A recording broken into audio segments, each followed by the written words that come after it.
He's a beast too. Yeah, but Khamzat, man, he a beast, man. I saw him for seconds over there, man. He was murking people. He's a beast, bro. Gotta ask Khamzat about being a Smash Bro. I don't believe Khamzat. No, he's a Smash Bro. They Smash Bros.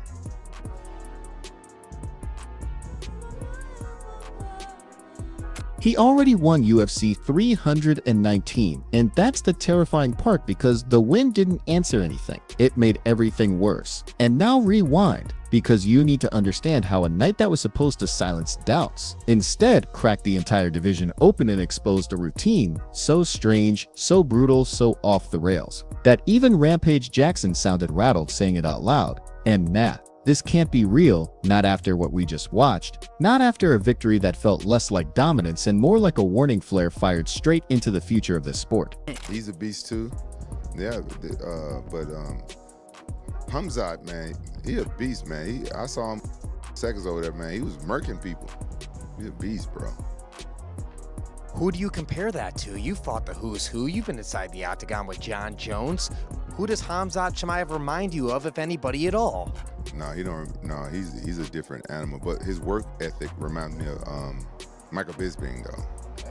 Yeah, Michael Bisping was always an animal in the gym. That's why I love training with that kid. Rampage didn't sound impressed when he talked about Khamzat's training. He sounded disturbed, like a man remembering something he shouldn't have seen, because yes, Khamzat won UFC 319, and yes, he did what he always does inside the cage, but Rampage keeps circling back to the gym, to the silence, to the way people stopped waving back, to the way bodies were getting dragged and dumped like it was routine. And here's the thing nobody wants to admit yet. Wins don't erase red flags. Sometimes they make them louder. Ayukin and Khamzat Chimaev. Khamzat Chimaev. I think all those guys got what it takes to be champion, and they come in through Jackson. I think Jackson is doing a lot of good things for MMA. Like honestly, Bear, he loves it. You know what I'm saying? I think that's been his dream to make a facility that's doing exactly what it's doing. You can have like a good MMA podcast and where guys can come and train and have great camps. Everyone keeps screaming beast and smash and monster, but listen closely because Rampage hesitated, just for a split second, and that pause is doing more damage than any criticism. Because when a legend says something feels off behind the scenes after a guy just won the biggest fight of his career, you should be asking yourself why that win didn't calm anyone down, why it made people whisper instead of celebrate, and why this story still feels unfinished like someone's hiding the real cost. He's stronger than the Khamzat. Well, that's why they're gonna have this fight in Chicago, UFC 319. Can't wait on Helen's birthday. Well, that don't mean that if somebody's stronger than you that they're better than you, because I fought. That don't mean that somebody stronger than you they're better than you, because I fought Kevin Randleman, R.I.P. to the legend. He was stronger than me, but I ended up beating him. So you can beat people that's stronger than you. Well, you saw the fight at UFC 319, and you think you know what happened, but you don't. Because the real chaos started long before the walkout, and Rampage keeps hinting at it without saying it outright, like he's choosing his words carefully, like there's something he won't say on camera yet, and that should scare you. Because nobody trains like that unless they're chasing something or running from something, and both end the same way eventually. I saw him train the other day. I saw him train Friday, I think. I was there and I just waved at everybody. How'd he look? He looked good. I saw him taking somebody down. He was beating up somebody. I was like, oh man, he's looking good. Did he wave back at you? No, he didn't wave back at me. Some of his teammates and stuff did, but he was busy kicking somebody's ass. Here's where it gets uncomfortable, because Rampage compared the work ethic to Bisping, not the dominance, not the aura, the grind, the non-stop pressure, the obsession. And if you know Bisping's story, you know that kind of mentality doesn't switch off. It eats you alive, or it turns you into something unrecognizable. And after UFC 319, you have to ask, did Khamzat win the fight, or did the routine win again? Because those are not the same thing, and pretending they are is how people get blindsided. Well, it's hard for me to go against anybody that's training at Jackson. You gotta respect, what I'm saying, the camaraderie. But Khamzat, he's always been a beast every time I've seen him fight. So I'm gonna go with Khamzat. I think he's gonna take it. Which round? I'm thinking around like the third round. Yeah, that's what I'm thinking.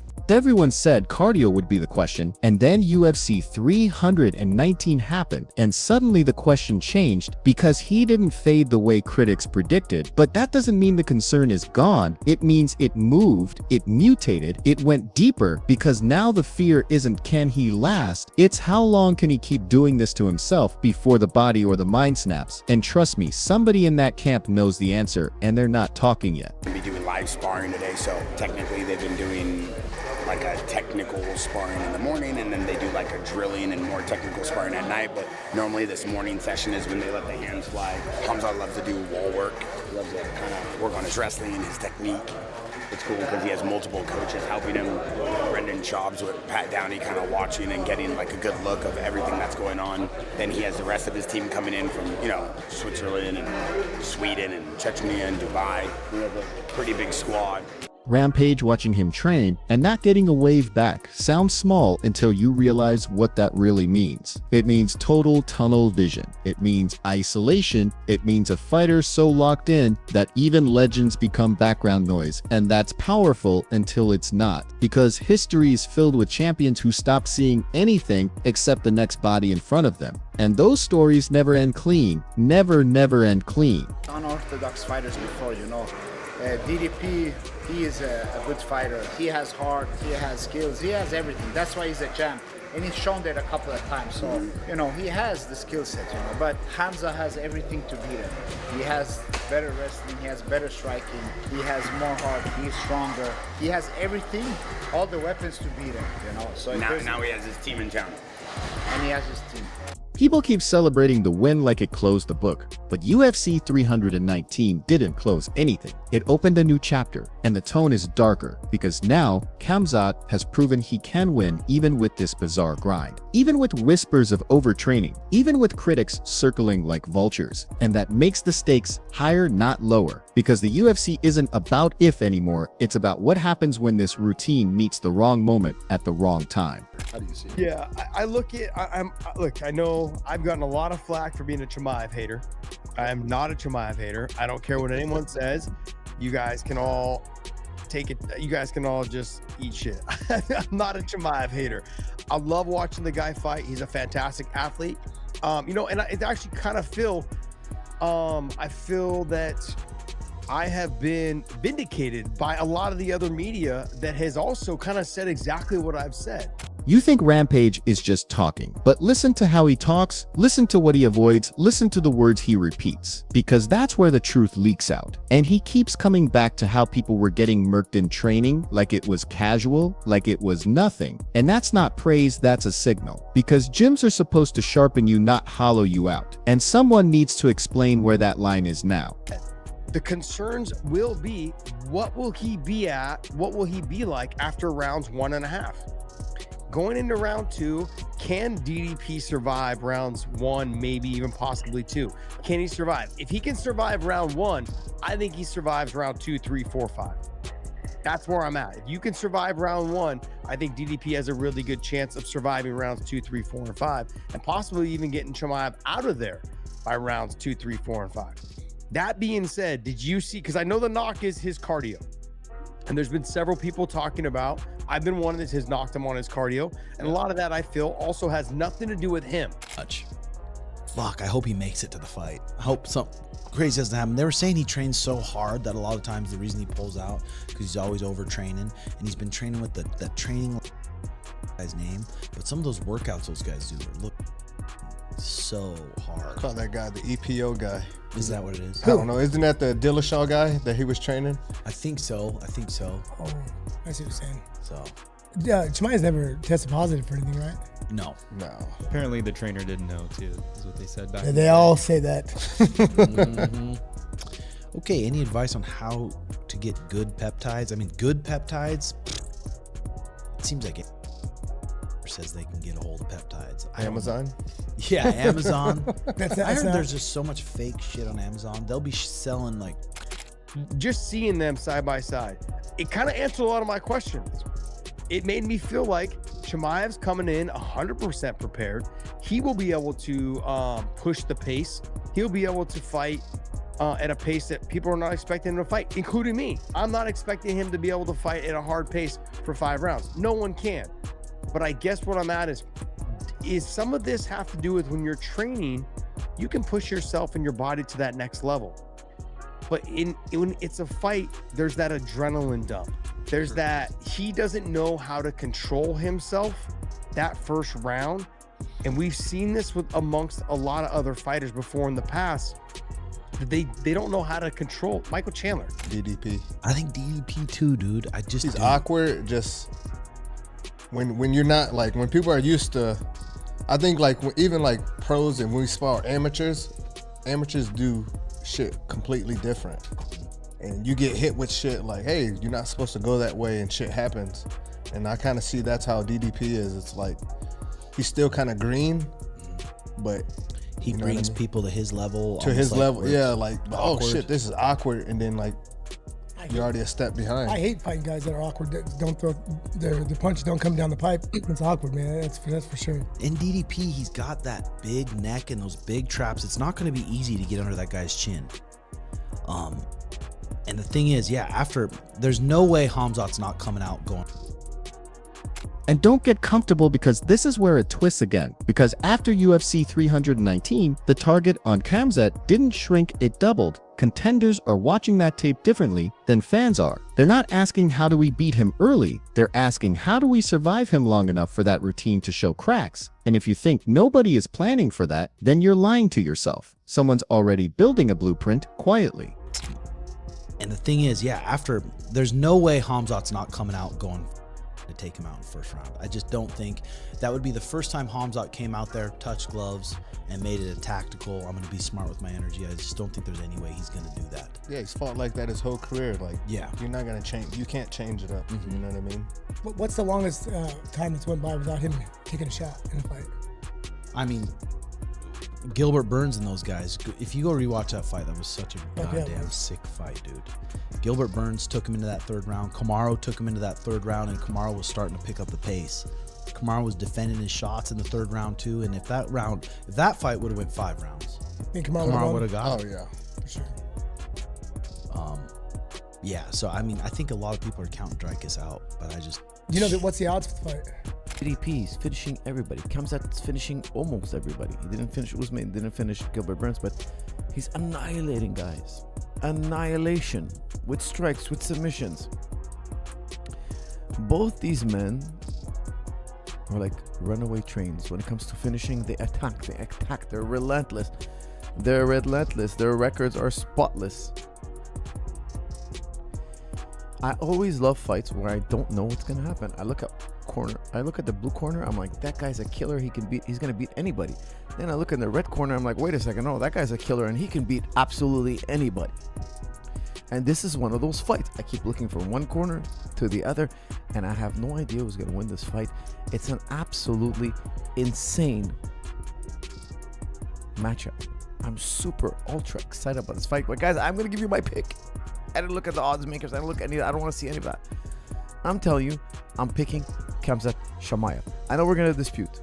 There's also the camp question nobody wants to push too hard yet, because Rampage praised the facility. But even praise can hide concern, especially when he talks about passion and dreams instead of structure and limits. Because passion without restraint is how fighters burn out. And after UFC 319, the pressure to keep this formula untouched is enormous. And that's exactly when bad decisions get locked in permanently. And this is one of those fights. I keep looking from one corner to the other, and I have no idea who's going to win this fight. It's an absolutely insane matchup. I'm super ultra excited about this fight. But guys, I'm going to give you my pick. I didn't look at the odds makers. I don't want to see any of that. I'm telling you, I'm picking Khamzat Chimaev. I know we're going to dispute. I know we're going to go back and forth.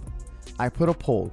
I know I'm not going to do a thorough ultra super close look breakdown like I always do. I'll tell you why. Because we're all thinking the same thing. Everybody here is thinking the same thing. Does Khamzat have the cardio to finish 5 rounds? If Khamzat doesn't win in the first 2, DDP is going to take over. Everybody thinks that. I don't care. Even if your grandma just watched 5 minutes of Khamzat. If you're right about that, then would him putting an emphasis at the training lab, would that make it a moot point? And that is also an unknown. I think we can agree, you go and focus on something and you do it with the best people in the world, not a bad thing. I think that we can agree, at least under the laws of logic, it would be helpful, but I don't actually know that. And all I mean is, I don't know how long that takes. I don't know. Can I just go do something once and get better? No. 5 minutes of DDP, she would come to the same conclusion. Why? Khamzat has showed that he fades in later rounds. It's been his Achilles heel. He's so phenomenal. Nobody could beat this man. If fights had a 7-minute time limit, imagine for some reason the state of Nevada, the state of, the USA, they made, okay, you guys, you can fight MMA, no problem, but because, it's a bit of a dangerous sport, we're only going to allow you one round of 7 minutes. That's it. Yeah, it's no holds barred. You can punch, you can kick, you can knee, you could wrestle, you could choke, do all that stuff, enjoy yourselves, but the fight is 7 minutes, not 15 minutes, not 25 minutes, no if, ands, or buts. That's how long the fight lasts. Let me tell you guys something. Khamzat will be world champion in 3 different weight classes, and nobody would ever beat him. If you ask anybody to fight Khamzat for 7 minutes, Khamzat's gonna come out on top in the first 7 minutes against anybody. You felt relief when the fight ended and his hand was raised, but relief is temporary and consequences aren't, because winning doesn't magically fix overtraining. It just convinces people it's working, and that's the most dangerous feedback loop in combat sports. Because once a fighter believes suffering equals success, there's no natural stopping point, and nobody around them wants to be the one who says stop when belts are in reach. Oh. Can I do it for 1 week? So maybe 3 to 5 times? No. Could I do it multiple times a week for 3, 4, 5 weeks and get better? Yeah. 30 times. 30 days go by. You can even have rest days in there. Yes, you will see some improvement. And it also has to do with what is Dricus doing. We haven't heard anything new from Dricus. Now, the other hand of that is he's the world champion. He doesn't need to change anything. And if you want something different, you got to do something different. Ask yourself why so many voices are suddenly careful with their words. Why criticism sounds softer even when concerns are still there. And why Rampage saying it's shocking feels heavier now than it would have before the fight. Because this win removed the easy arguments and left only the hard ones. The ones about longevity, control, and what happens when intensity stops being a weapon and starts being a liability. But when you do something different, you can expect something different, right? I'm just sharing for you, like with Chimaev coming out here, being in a different country, did his whole team come with him? Is his crew with him? Is his head coach with him? Or did they send him for training and they'll get on a plane and they'll meet him in Chicago? Like, these are questions I don't have the answer to, but the idea of Chimaev and Chimaev's level of cardio impacting this fight, do you really believe that? And if you do believe it's been a problem in the past, but now that's the problem that he worked on with the greatest coach, the greatest facility, do you believe that that's still a probable issue? So yeah, Khamzat won UFC 319, and the division shook, but don't get it twisted. This isn't over. This feels like the calm after a different kind of storm, one that builds inside gyms, not arenas, one that doesn't care about rankings or hype, and as long as Rampage Jackson sounds uneasy instead of amazed, I'm not relaxing, because wins are loud, but the real danger is always quiet, and it's still moving.